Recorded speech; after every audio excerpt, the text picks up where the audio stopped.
اعوذ باللہ من الشیطان الرجیم بسم اللہ الرحمن الرحیم۔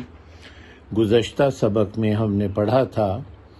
اللہ سبحانہ فرماتے ہیں لقد نصرکم اللہ فی مواطن کثیرۃ ویوم، ضرور بالضرور مدد کر چکا اللہ تعالیٰ تمہاری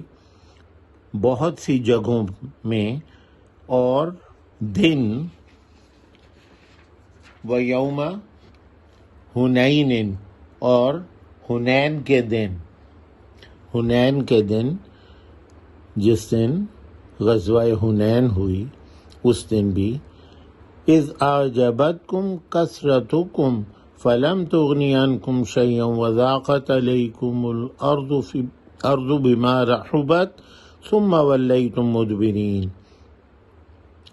اور حنین کے دن جب خوش فہمی میں تھے تم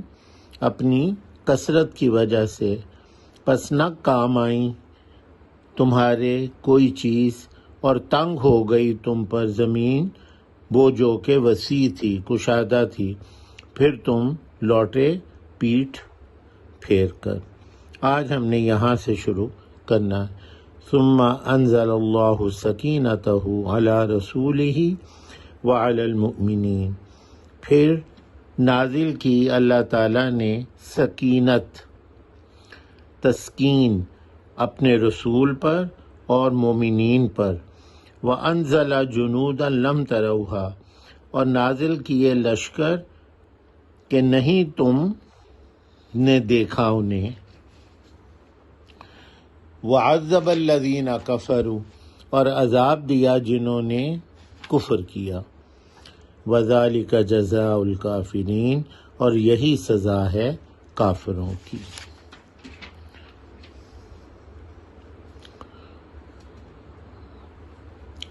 ثم انزل اللہ سکینتہ،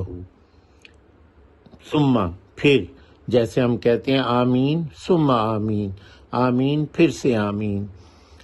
تو ثم کا مطلب پھر، انزل اللہ سکینتہ، انزل نزل نازل کرنا، نازل کیا اللہ تعالیٰ نے اپنی طرف سے سکینت، سکون، تسکین، مومنین کے دلوں سے جو کافر تھے ان کا خوف جاتا رہا، وہ سکون میں ہو گئے، ایسے جیسے کہ کوئی خوف نہ ہو انہیں۔ اسے اللہ تعالیٰ نے نازل کیا، اس تسکین کو مومنین کے دلوں میں، اپنے رسول اور مومنین کے دلوں پر نازل کیا، سکینتہ اپنی سکینت، علی رسولہ، علی پر، جیسے علی ھذا القیاس، اس قیاس پر، تو علی کا مطلب پر، علی رسولہ اپنے، علی رسولہ اپنے رسول پر، وعلی المؤمنین اور مومنین پر، وانزل جنودا اور نازل کیے لشکر، جنود لشکر، فرشتوں کے لشکر، جند اللہ، جند اللہ، جند المؤمنین، مومنین کا لشکر، جند اس کا واحد اور جنود جمع، جنودن لشکر، لم تروہا نہیں تم نے دیکھا انہیں۔ ترو میں یہ جو رو ہے یہ رؤیت کا ہے، رؤیت ہلال کمیٹی جو چاند، عید کا چاند دیکھتی ہے نا، رؤیت، تو رؤیت دیکھنا، رو دیکھا، لم تروہا نہیں دیکھا تم نے انہیں، ان لشکروں کو۔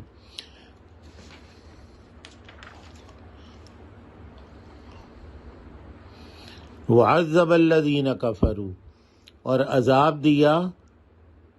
جنہوں نے کفر کیا ان کو، عذب عذاب دیا، عذب الذین کفروا عذاب دیا انہیں جنہوں نے کفر کیا، وذالک جزاء الکافرین، اور یہی بدلہ ہے، جزا بدلہ سزا ہے کافروں کی۔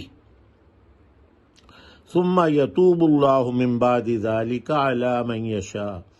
پھر توبہ قبول کرے گا اللہ تعالیٰ، رجوع کرے گا اللہ تعالیٰ اپنا کرم فرمانے کے لیے اس کے بعد جس کے لیے وہ چاہے۔ ثم پھر یتوبو، توبو توبہ سے، توبہ قبول کرنا، جب اللہ سبحانہ کسی کی توبہ قبول فرماتا ہے تو اس کی طرف توجہ فرماتے ہیں، تو یتوبو کا مطلب توجہ فرمانا یا توبہ قبول کرنا۔ تو پھر توبہ قبول کرے گا اللہ تعالیٰ من بعد ذالک، اس کے بعد، علی من یشاء، جس کے لیے وہ چاہے، جس پر وہ چاہے۔ یشاء میں شاء چاہنا، جیسے انشاءاللہ اگر چاہے اللہ، ما شاء اللہ جو چاہے اللہ، تو شاء کا مطلب چاہنا۔ واللہ غفور الرحیم، کیونکہ اللہ تعالیٰ بہت غفور، بہت مغفرت کرنے والا، بہت رحم کرنے والا ہے۔ غفور مغفرت سے، رحیم رحم سے، بہت مغفرت کرنے والا، بہت رحم کرنے والا ہے۔ سبحانک اللہم و بحمدک